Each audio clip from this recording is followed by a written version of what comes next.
2015 সালে ভারত বন্ধ ছিল। তারা পার্টির নির্দেশেই শান্তিপূর্ণভাবে এই পিকেটিং করেছেন,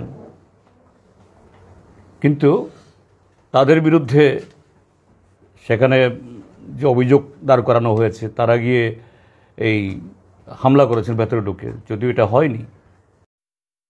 বিলোনিয়া আদালত চত্বরে 2015 সালে সিপিএমের যে আক্রমণ, বিচারক হেনস্থা, তাই সেই ঘটনায় 3 জন সিপিএম নেতৃত্বের আজকে জেলে যেতে হয়েছে, যদিও সাজা ঘোষণা অনেক আগেই হয়েছিল। তো জেলে যেতে হয়েছে, এই নিয়ে আপনাদের প্রতিক্রিয়া কি?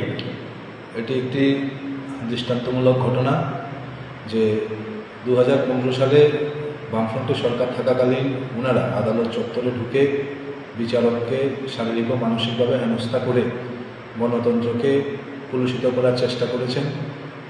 কিন্তু আমাদের ভারতবর্ষের আইন ব্যবস্থা এবং বিচার ব্যবস্থা এতটাই সুন্দর যে এতদিন পরে ওনাদের সাজা ঘোষণা করে আজকে ওনারা সাজা কাটতে গেছেন। অনেক বহু বছর ধরে, যদিও আগে সাজা ঘোষণা করা হচ্ছিল, ওনারা আজকে আত্মসমর্পণ করেছেন।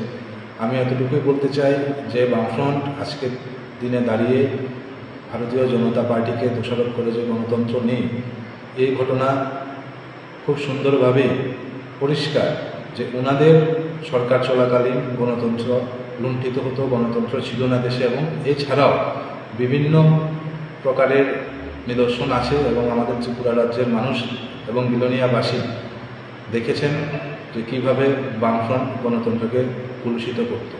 তো আজকে আমাদের ত্রিপুরা রাজ্য সহ বিলোনিয়াবাসীর কাছে পরিষ্কার হয়ে গেছে বামফ্রন্টের আসল চেহারা কী।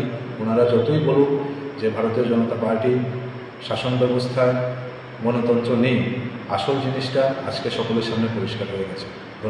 যা হওয়ার তাই হয়েছে, যা হওয়ার তাই হয়েছে, সকলের সামনে একদম পরিষ্কার, আয়নার মতো পরিষ্কার হয়ে গেছে যে আসল দোষী কারা। এই ঘটনায় মানুষের আস্থা কি আইন বিচার ব্যবস্থার উপর বেড়েছে বলে মনে করেন? আমাদের ভারতবর্ষ সহ ত্রিপুরাতে তো আগেও আইন এবং বিচার ব্যবস্থা সঠিক ছিল।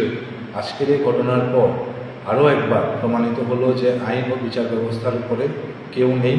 সে যত বড়ই লোক হোক না কেন, ভারতবর্ষে আইনের সামনে যে কোনো দোষী সাব্যস্ত হলে ওনাদের সাজা ঘোষণা করা হয় এবং ওনারা সাজা কাটতে বাধ্য হন।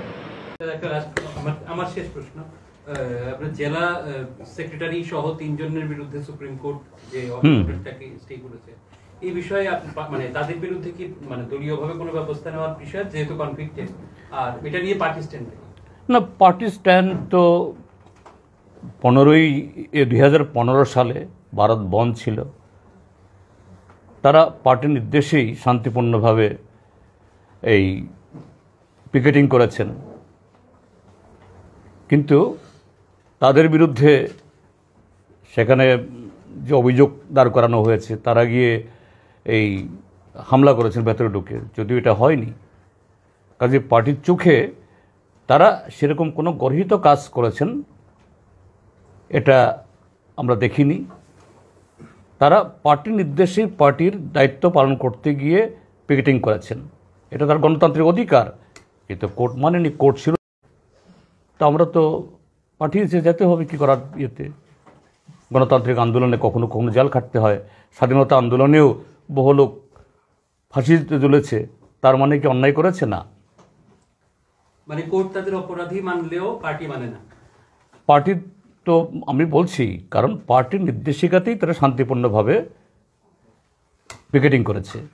তারা কোনো এই ভাঙচুর করেছে এরকম ঘটনা পার্টি নজরে আসেনি। একজন পুলিশ অফিসার শান্তিপূর্ণভাবে পিকেট করেছেন, কিন্তু তাদের বিরুদ্ধে যেরকমভাবে অভিযোগ তৈরি হলো, যেভাবে তাদেরকে এই শাস্তি দেওয়া হলো, তারা